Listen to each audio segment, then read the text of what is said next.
There's a strong emphasis on the hand, and in terms of the hand being not only us emphasizing an analog quality to the work or an imperfection or this idea of making things collectively. We cast our hands in various ways, and so hands are quite literally in sculpture form throughout the space. So these walls are 3/4 inch plywood, and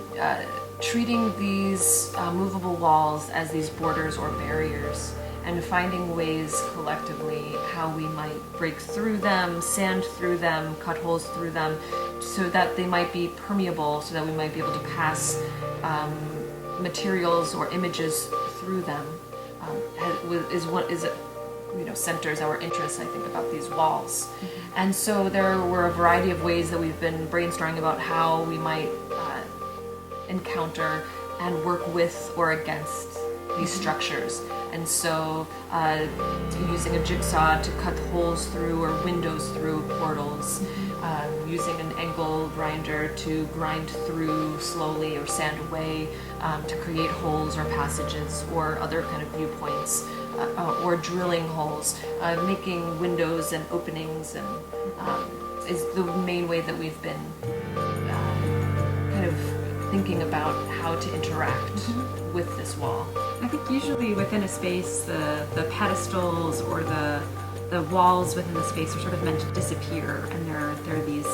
props to display artworks that are separate from this kind of architecture that's holding them together. Whereas in the work in the show, we're really trying to draw attention to the architecture of the space and all the kind of what the architecture itself becomes the sculpture. And so there are these walls that are put together into a sculptural element in the middle of the space, and there's also pedestals that are put together into a sculptural configuration in the space as well. Materials migrate throughout the space so that paper will be witnessed